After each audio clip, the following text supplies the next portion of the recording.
একজনের plan idea খাপলায়া মাকলায়া মানুষের মাথা থেকে নিয়ে আপনি প্রশ্ন করে আপনি আরেকজনের উপরে অ্যাপ্লাই করতেছেন, হুইচ ইজ নট গুড। আপনি তো তার সাথে আপনি আপনার ক্লায়েন্টের সাথে বেইমানি করতেছেন। What's up everyone. তো আজকে আমি একটা টপিক নিয়ে আজকে এখানে ডিসকাস করতে আসলাম, যেটা নাওএডেইজ এই টপিকটা আমার অ্যালার্জির মতন প্রবলেম করতেছে।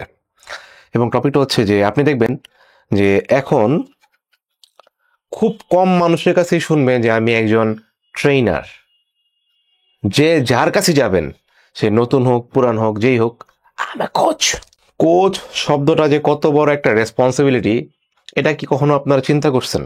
যারা নিউবি আছেন, আপনারা আসলে করতেছেনটা কি?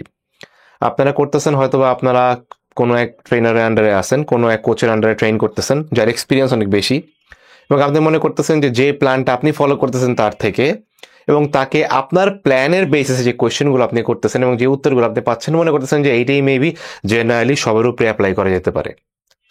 এটা আপনার কাছে মনে হইতে পারে এবং এটাই মনে হচ্ছে, যার কারণে হইতেছে কি, আপনারা নিজের ভয়েসে কথা বলতেছেন না, আপনারা নিজের ব্রেনে কাজ করতেছেন না, করতেছেন আরেকজনের ব্রেনে কাজ।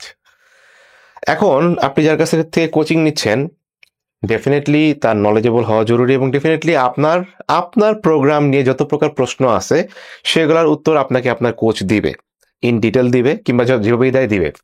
বাট এটা ছাড়া কিন্তু আপনি কিন্তু আপনার কোচিংটা নিচ্ছেন, আপনি কিন্তু অন্য মানুষের কোচিং নিচ্ছেন না। সো অন্য মানুষের প্রশ্ন কিংবা অন্য কোনো কিছু নিয়ে প্রশ্ন কিন্তু আপনি তাকে করতে পারেন না। একজনের প্ল্যান আইডিয়া খাপলায়া মাকলায়া মানুষের মাথা থেকে নিয়ে আপনি প্রশ্ন করে আপনি আরেকজনের উপরে অ্যাপ্লাই করতেছেন, হুইচ ইজ নট গুড। আপনি তো তার সাথে আপনি আপনার ক্লায়েন্টের সাথে বেইমানি করতেছেন। আপনি কখনো কোনো জিনিস ইউজ করেন নাই, বাট আপনি করতেছেন কি, আপনি আরেকজনের কাছ থেকে আইডিয়া নিয়ে আরেকজনের জিজ্ঞেস করে আপনি আপনার ক্লায়েন্টের উপরে অ্যাপ্লাই করে আপনি বোঝাচ্ছেন যে আপনি অনেক নলেজেবল। যেটা আপনি আপনার নিজেকে একবার প্রশ্ন করবেন যে আপনি কি আদৌ তার সাথে অনেস্টি করতেছেন। এবং এখনকার এই ছেলেপেলেগুলার এই ধৈর্য কম হওয়ার কারণে তারা সাকসেস চায় অনেক তাড়াতাড়ি। প্রবলেমটা হচ্ছে যে মানে তারা এই ফিল্ডে মনে করেন মাত্র আসছে, আসার পর একটা লোক 15-16 বছর 20 বছরে তার যেই এক্সপিরিয়েন্স এবং যে কষ্টটা সে করার পর তার যে এক্সপিরিয়েন্স সে গেদার করছে, ওইটা সে হয়তোবা তার 2 বছর 3 বছরের ক্যারিয়ারে সে ওই জিনিসটা চায়। এটার কারণ হচ্ছে যে যেটা আমরা দেখতেছি এটা দেখতে মনে অনেক ফ্যান্সি। লাইক ধরেন আপনি যে কোনো একটা সেলিব্রিটির ট্রান্সফরমেশন দেখলেন, সিম্পলি ধরেন আমির খানের ট্রান্সফরমেশন দেখলেন, আপনি আমির খানের 3 মাসের ট্রান্সফরমেশন দেখে আপনি পাগল হয়ে যাচ্ছেন যে আমির খান 3 মাসে পারলে আমি কেন পারবো না। বাট আপনি যদি আমির খানের ব্যাকগ্রাউন্ড চেক করেন, আমির খান সেই 90s থেকে এক্সারসাইজ করে, ওই সময় থেকে এক্সারসাইজ করে, সে কিন্তু তার বডিতে অলরেডি মাসেল আছে। সে তার মুভির ক্যারেক্টারের কারণে সে তার বডিতে ফ্যাট বানাইছে, ফ্যাট থেকে আবার সে ফ্যাট লস করে ট্রান্সফরমেশন করছে, এবং তার যে প্রিভিয়াস মাসেল মেমোরি ছিল সেটা কিন্তু তার কাছে ফিরে আসছে, এবং আসার পর তার বডি সেরে রয়েছে। আমি স্টেরয়েড এই সাইডে রাখলাম, সে যদি স্টেরয়েড ইউজ নাও করতো অ্যাটলিস্ট সে শেডেড হইতে পারতো 100%, কারণ তার শরীরে মাসল ছিল। আমির খান 3 মাসে পারলে আমি কেন পারবো না? ধরেন আপনি বলতেছেন যে আমির খান 3 মাসে পারলে আপনি কেন পারবেন না, বাট আপনার ব্যায়ামের বয়স মাত্র 2 মাস। আপনার হিসাব করেছেন আমির খান 3 মাসে করছে, আমি 2 মাস, আর 1 মাস যোগ করলে আমারটাও হয়ে যাবে। বাট ব্যাপারটা কিন্তু এমন না। আমির খান অনেক বছর ধরে ব্যায়াম করে, সেই 90s থেকে ব্যায়াম করে। আপনার ওটা চিন্তা করতে হবে তার ব্যায়ামের এক্সপিরিয়েন্স কত, তার মাসেল ম্যাস কত, তার মাসেল ম্যাচুরিটি কত। সেম একটা লোক যখন অনেক বছরের এক্সপিরিয়েন্স এক জায়গায় কাজে লাগায়, অনেক বছরের এক্সপিরিয়েন্সে সে তার যে সাকসেসটা আনছে, ওটা কিন্তু আপনি একদিন 2 দিনে 1 বছর 2 বছরে পাবেন না।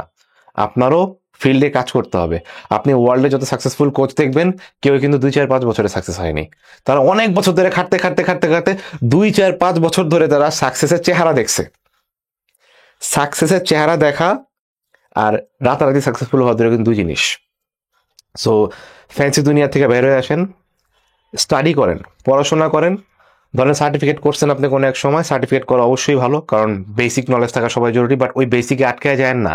ওই বেসিক নলেজটা গ্যাদার করার পর নিজের মধ্যে অহংকার এনেন না, নিজেকে কন্টিনিউয়াসলি এডুকেট করেন, পড়েন, জানেন, মানুষের সাথে কাজ করেন, লাগলে ফ্রিতে কাজ করেন। আপনি যখন নতুন তখন ফ্রিতে কাজ করেন, এক্সপিরিয়েন্স বাড়ান।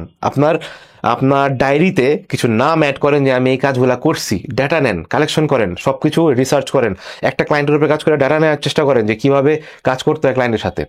এই জিনিসগুলো করেন, দেখবেন যে আস্তে আস্তে এক সময় আপনার অনেস্টি, আপনার কাজের কোয়ালিটি আপনাকে সাকসেস এবং মানি দুইটাই দিবে। আশা করি আমার এই ভিডিওটা আপনারা পার্সোনালি ভালোভাবে নিবেন, খারাপভাবে নিবেন না। Thanks for watching.